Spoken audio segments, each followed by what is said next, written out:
Hello friends, welcome back to Anvesha Raj channel. आज हम लोग पढ़ेंगे हिंदी उपन्यास का उद्भव एवं विकास। ठीक है, आज से इस टॉपिक को हम लोग पूरे विस्तार से पढ़ेंगे। देखिए, उपन्यास हिंदी गद्य की एक आधुनिक विधा है। ठीक है, ये जो उपन्यास है ये हिंदी गद्य की एक आधुनिक विधा है। ठीक है, अगर हम उपन्यास को तोड़ेंगे, ठीक है, तो क्या होगा? उप और न्यास। ठीक है, तो ये उपन्यास उप और न्यास से मिलकर बना है। ठीक है, और उप का मतलब समीप होता है। ठीक है, तथा न्याय का अर्थ रचना होता है। ठीक है, नेक्स्ट देखिए, इस विधा का वास्तव में विकास और उद्भव यूरोप में हुआ था। ठीक है, मतलब उपन्यास जो विधा है इसका विकास सर्वप्रथम कहाँ पे हुआ था? यूरोप में। ठीक है, 18वीं शताब्दी के अंत तक यूरोप के विभिन्न भागों में उपन्यास साहित्य विकसित हुई। ठीक है, तो 18वीं शताब्दी के अंत तक यूरोप के विभिन्न भागों में उपन्यास साहित्य का विकास हुआ। आगे देखिए, यूरोप में ये 18वीं शताब्दी से विकसित हुआ। ठीक है, विकसित हुआ था। यह विदेशी प्रभाव, ठीक है, यूरोप में है तो ये विदेशी प्रभाव है। ठीक है, तो यह विदेशी प्रभाव बंगला साहित्य पर पड़ा। तो सबसे पहले ये जो विदेशी प्रभाव है, मतलब उपन्यास का प्रभाव सबसे पहले कहाँ पे पड़ा? बंगला। ठीक है, बंगला साहित्य पर पड़ा, क्योंकि हिंदी के बहुत से कहानी, उपन्यास, नाटक बंगला साहित्य से प्रभावित हुए। ठीक है, तो हिंदी के बहुत सारे जो कहानी है, उपन्यास है, वो बंगला साहित्य से ही प्रभावित हुए। ठीक है, सर्वप्रथम बंगला साहित्य में आया, उसके बाद फिर हिंदी साहित्य में उसका आगमन हुआ। इन उपन्यासों का सबसे पहले प्रभाव अंग्रेजी में लिखे गए। ठीक है, तो ये उपन्यास अंग्रेजी में लिखे गए। ठीक है, यूरोप के अंदर जिस उपन्यास के अंदर प्रचलन शुरू हुआ था, बंगला साहित्य ने उस प्रभाव को ग्रहण किया और कालांतर में बंगला साहित्य से उसे हिंदी ने उस प्रभाव को ग्रहण किया। फिर हिंदी में उपन्यासों की परंपरा शुरू हुई। ठीक है, तो सबसे पहले बंगला साहित्य में इसका प्रभाव देखने को मिला, फिर उसके बाद फिर हिंदी साहित्य में आ गया। ठीक है, मतलब हिंदी में उपन्यासों की परंपरा शुरू हुई। ठीक है, इस प्रकार सर्वप्रथम इस विधा ने बंगला साहित्य को प्रभावित किया, फिर उसके बाद फिर हिंदी साहित्य में इसका आगमन हुआ। बंगला के माध्यम से यह विधा हिंदी साहित्य में आई। ठीक है, तो बंगला साहित्य से यह विधा हिंदी साहित्य में आई। ठीक है, अब हम लोग आगे देखते हैं कि यह भी एक विचारणीय प्रश्न है कि हिंदी का पहला उपन्यास किसे स्वीकार किया जाए। ठीक है, तो ये बहुत ही मतलब विचारणीय प्रश्न है कि हिंदी का पहला उपन्यास किसे माना जाए। ठीक, इस संदर्भ में विद्वान अनेक औपन्यासिक कृतियों पर अपने विचार प्रस्तुत करते हैं। ठीक है, तो इस संदर्भ पर विद्वान अपने अलग अलग मत देते हैं। ठीक है, आगे देखिए, हिंदी के प्रथम उपन्यास की बात करते हैं तो आमतौर पर दो उपन्यासों की चर्चा की जाती है। ठीक है, तो अगर हिंदी उपन्यास की बात करेंगे, प्रथम उपन्यास के बारे में अगर हम बात करेंगे तो दो उपन्यास की चर्चा की जाती है। एक लाला श्रीनिवास दास की परीक्षा गुरु, ठीक है, और दूसरा श्रद्धा राम फिलौरी का उपन्यास भागवती।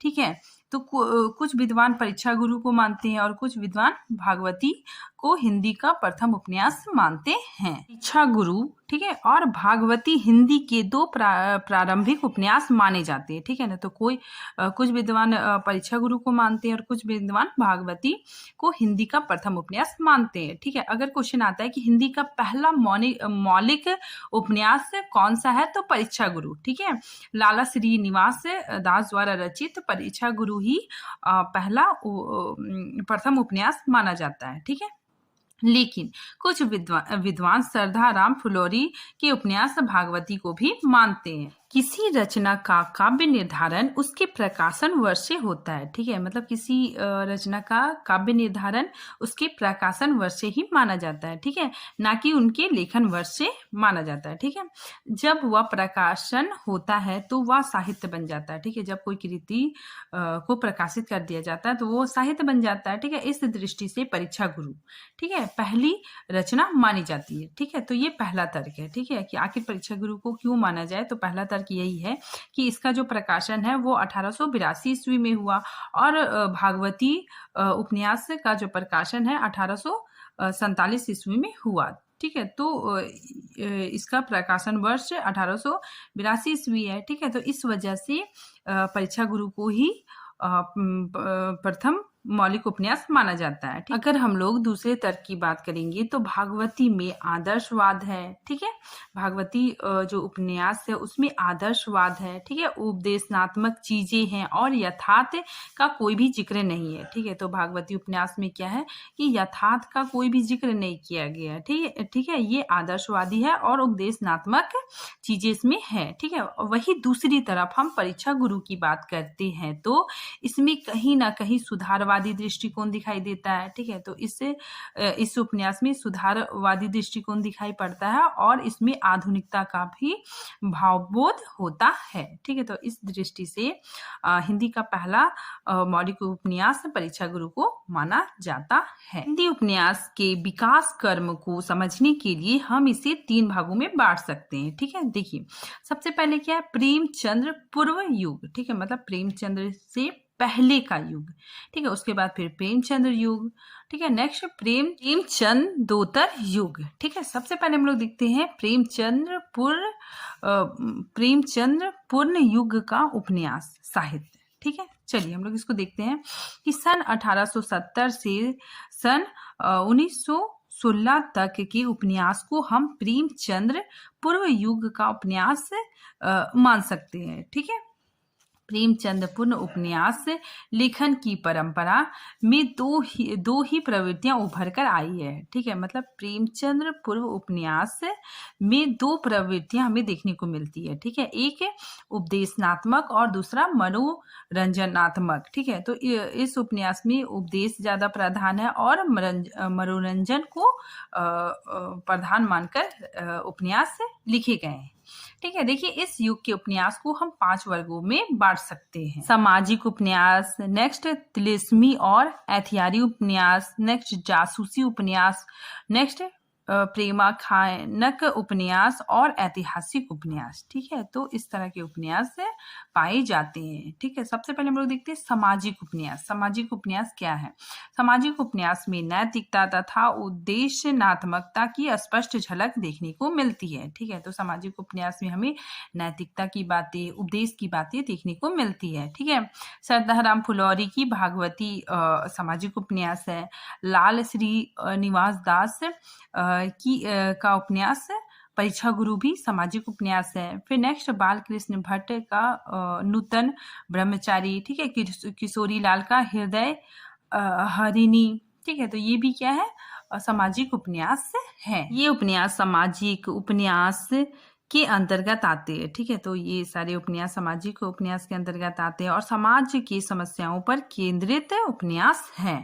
ठीक है, नेक्स्ट हम लोग देखते हैं तिलिस्मी और ऐतिहासिक उपन्यास। तिलिस्मी शब्द यूनानी शब्द टेलेक्समा से बना है। ठीक है, जिसका अर्थ होता है जादू या इंद्रजाल। ठीक है, इसका अर्थ क्या होता है, जादू या इंद्रजाल। ठीक है, अयारी अरबी भाषा का शब्द है। ठीक है, जिसका अर्थ होता है जादुई किस्म का व्यक्तित्व। ठीक है, मतलब जिसका अर्थ क्या होता है कि जादू किस्म का व्यक्ति। ठीक है, जैसे हम लोग मूवी देखते हैं कोई मिल गया, उसमें जो जादू का कैरेक्टर था वो उसी टाइप का। ठीक है, इसमें कल्पना का समावेश होगा।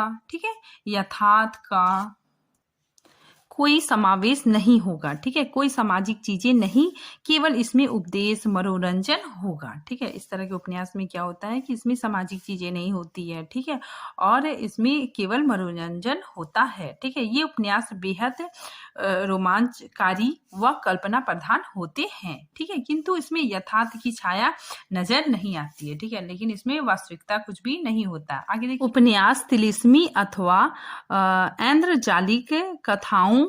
ठीक है, ऐन्द्रजालिक मतलब क्या हो गया, जादू का प्रभाव। ठीक है, जिस उपन्यास में जादू का प्रभाव होता है। ठीक है, सूत्र को लेकर चलते थे। ठीक है, इसमें देवकी नंदन खत्री महोदय का उपन्यास चंद्रकांता इसी श्रेणी का उपन्यास है। ठीक है, तो ये चंद्रकांता भी इसी श्रेणी का उपन्यास है। ठीक है, इसके अतिरिक्त चंद्रकांता संतति, ठीक है, भूतनाथ, काजल की कोठरी, कुसुम कुमारी, नरेंद्र मोहिनी तथा वीरेंद्र वीर आदि इसी श्रेणी के उपन्यास हैं।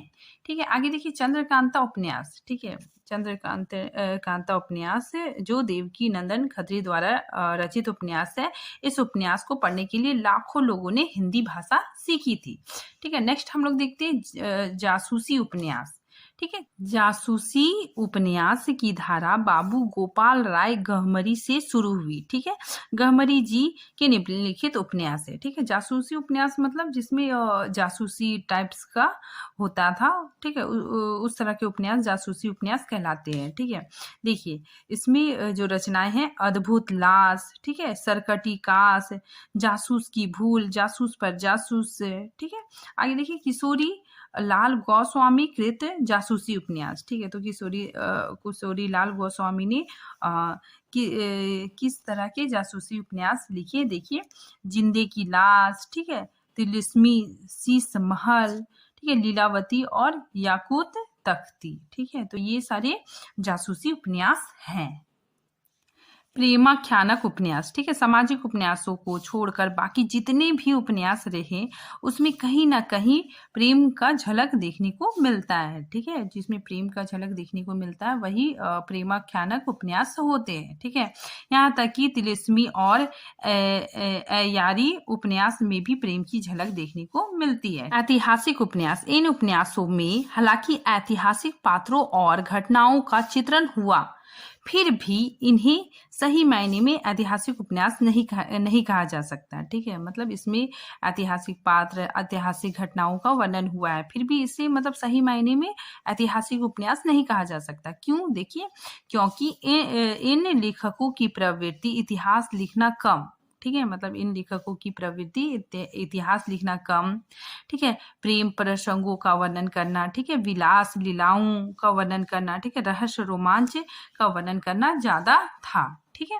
कुछ ऐतिहासिक उपन्यासों का भारतीय अतीत का गौरव गाथा से रहा। ठीक है, मतलब कुछ ऐसे भी उपन्यास रचे गए जिसमें भारतीय अतीत के गौरव गाथा का वर्णन है। ठीक है, इस धारा के उपन्यासकारों पर पुनरुत्थानवादी चेतना का विशेष प्रभाव था।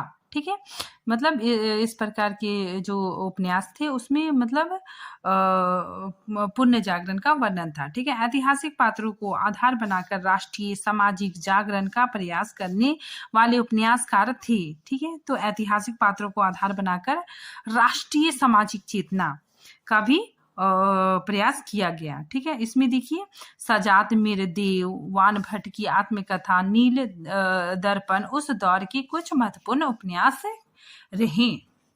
सन 1917 से सन 1936 तक के युग को प्रेमचंद युग मान सकते हैं। ठीक है, प्रेमचंद जी ने अपने उपन्यास में यथार्थ का चित्रण, ठीक है, यथार्थ का चित्रण किए हैं। ठीक है, क्रांति की भावना देखने को मिलती है उनके उपन्यासों में, सामाजिक चेतना, ठीक है, निम्न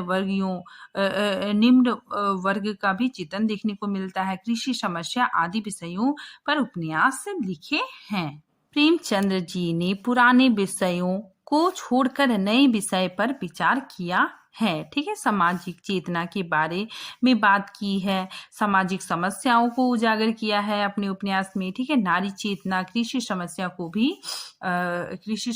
भी अपने उपन्यास में उभारा है। ठीक है, उन्होंने हिंदी उपन्यास को तिलिस्म और जासूसी घेरे से बाहर निकलकर सामान्य जन जीवन से जोड़ा है। ठीक है, तो प्रेमचंद जी ने क्या किया है कि पहले के जो उपन्यास थे, ठीक है, तिलिस्म और जासूसी उपन्यासों से बाहर निकलकर, ठीक है, सामान्य जन जीवन से जोड़ा है। प्रेमचंद्र ने सेवा सदन, निर्मला, गोदान, रंगभूमि, कफन, कर्मभूमि, प्रेमाश्रम उपन्यास लिखकर सामान्य जन जीवन की पीड़ाओं को लोगों तक पहुंचाया है। ठीक है, सामान्य जन की पीड़ाओं को सामान्य लोगों तक पहुंचाया है। ठीक है, आगे देखिए, प्रेमचंद्र को उपन्यास सम्राट कहा जाता है।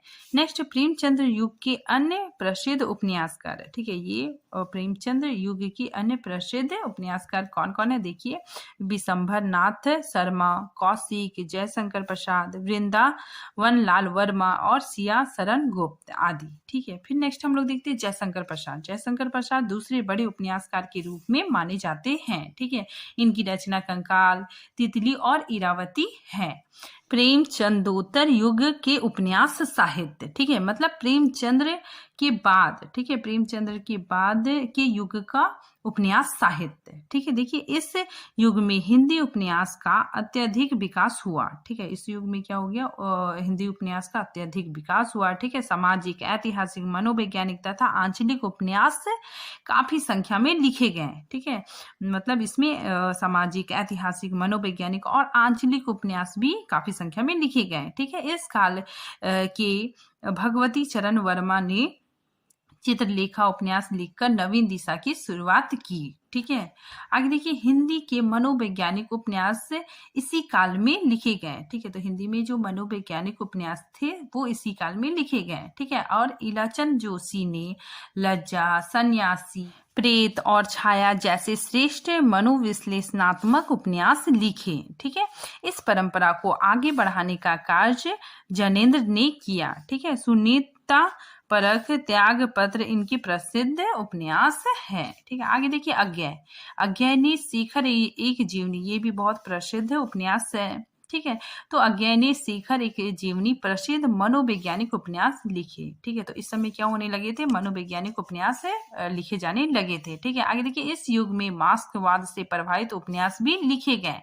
ठीक है, इन लेखकों में यश पाल और राहुल संकृत्यान प्रसिद्ध हैं। उत्तरोत्तर हिंदी उपन्यास, ठीक है, ये मतलब जब हमारा देश आजाद हो गया उसके बाद लिखे गए उपन्यास के बारे में यहाँ पे दिया हुआ है। ठीक है, देखिए स्वतंत्रता के बाद जितने भी उपन्यास लिखे गए, ठीक है, वे स्वतंत्रोत्तर युग कहलाए। ठीक है, देश को जब आजादी मिली, ठीक है, जनता ने बहुत सारे सपने देखे। ठीक है, बहुत सुनहरे सपने देखे। ठीक है ना, और फिर देश आजाद होने के बाद उनका सपना टूट गया।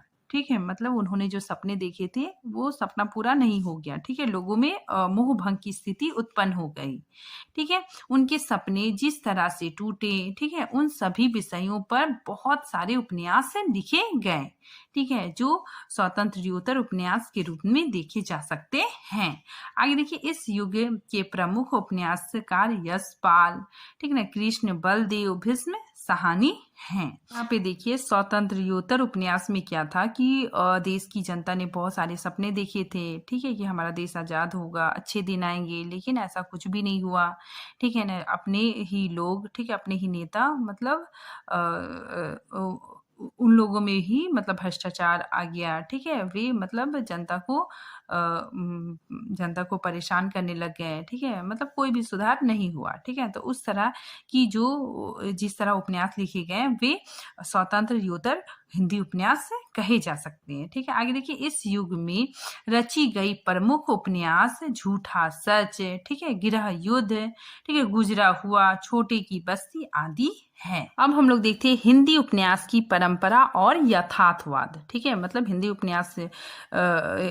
उपन्यास में यथार्थवाद। ठीक है, आगे देखिए उपन्यास के 6 तत्व होते हैं। ठीक है, उपन्यास के कितने तत्व होते हैं, 6 तत्व होते हैं। देखिए कौन कौन, कथानक और कथा वस्तु, ठीक है, नेक्स्ट उद्देश्य, फिर नेक्स्ट चरित्र योजना, ठीक है, नंबर 4 भाषा शैली, ठीक है, उसके बाद फिर संवाद योजना, फिर देश काल वातावरण। ठीक है, इसी के आधार पर उपन्यास की रचना होती है। ठीक है, अब हम लोग देखते हैं हिंदी उपन्यास में यथार्थवाद।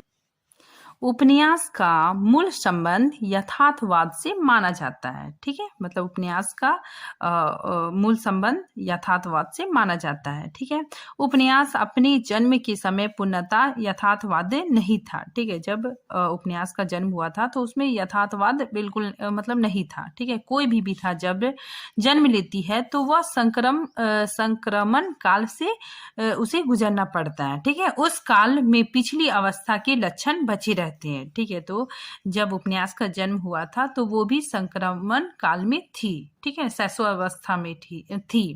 हिंदी साहित्य में भी ऐसी ही स्थिति दिखाई दी। ठीक है, 1882 ईस्वी में हिंदी का प्रथम उपन्यास परीक्षा गुरु प्रकाशित हुआ। यहाँ से प्रेमचंद्र के आगमन तक हिंदी उपन्यास रोमांच, काल्पनिक और नैतिक उपदेश से भरा रहा। ठीक है, मतलब पहले के उपन्यासों में, परीक्षा गुरु में, तो इस तरह के उपन्यासों में क्या था कि काल्पनिक उपन्यास था, ठीक है, नैतिक उपदेश दिए गए, ठीक है, लेकिन प्रेमचंद के उपन्यासों में यथार्थवाद देखने को मिलता है। ठीक है, प्रेमचंद ने पहली बार उपन्यास परंपरा सामाजिक यथार्थ से जोड़ा। ठीक है, प्रेमचंद ने पहली बार उपन्यास को उपन्यास परंपरा को सामाजिक यथार्थ से जोड़ा। ठीक है, यही कारण है कि कुछ आलोचक तो हिंदी उपन्यास की शुरुआत प्रेमचंद्र से ही मानते हैं। ठीक है, आगे देखिए, आरंभिक हिंदी उपन्यास में रोमांच एवं उपदेश के तत्व प्रधान थे। ठीक है, जो आरंभिक उपन्यास था उसमें रोमांच, ठीक है, और उपदेश के तत्व प्रधान थे, परंतु इसमें यथार्थवाद देखने को नहीं मिलते हैं। देवरानी जेठानी की कहानी, भागवती, ठीक है, परीक्षा गुरु आदि ऐसे ही उपन्यास हैं। ठीक है, 1851 ईस्वी से लेकर 1915 तक हिंदी में ऐतिहारी, तिलिस्मी प्रधान उपन्यास लिखे गए, किंतु इन सभी के बीच ही हिंदी उपन्यास यथार्थवाद की ओर अग्रसर होने लगा। ठीक है, फिर धीरे धीरे क्या होने लगा, उपन्यास यथार्थवाद की ओर अग्रसर होने लगा।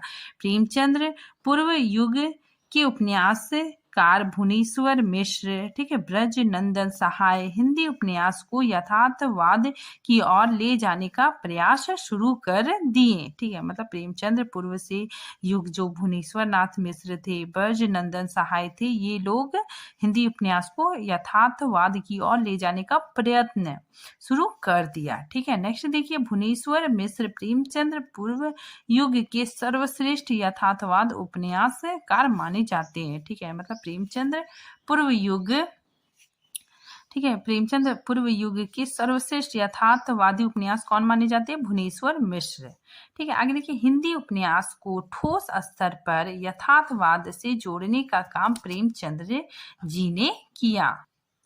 उन्होंने अपने युग की सामाजिक समस्याओं को कथानक के रूप में अपनाते हुए यथार्थवाद शैली में ही उनकी अभिव्यक्ति की। ठीक है, तो प्रेमचंद जी ने क्या किया, इन्होंने सामाजिक समस्याओं को ध्यान में रखते हुए, ठीक है, सामाजिक समस्याओं को ध्यान में रखते हुए यथार्थवाद शैली का उपयोग करते हुए उपन्यासों की रचना की। सेवा सदन से आरंभ हुआ उनका आदर्शोन्मुखी यथार्थवाद गोदान तक पहुंचकर पूर्णतः यथार्थवाद में परिणत हो गया। ठीक है, मतलब सेवा सदन जब प्रेमचंद लिखते थे तो उसमें क्या था, आदर्शोन्मुखी यथार्थवाद था। ठीक है, लेकिन गोदान तक पहुंचते पहुंचते पूरी तरह से यथार्थवाद में परिणत हो गया।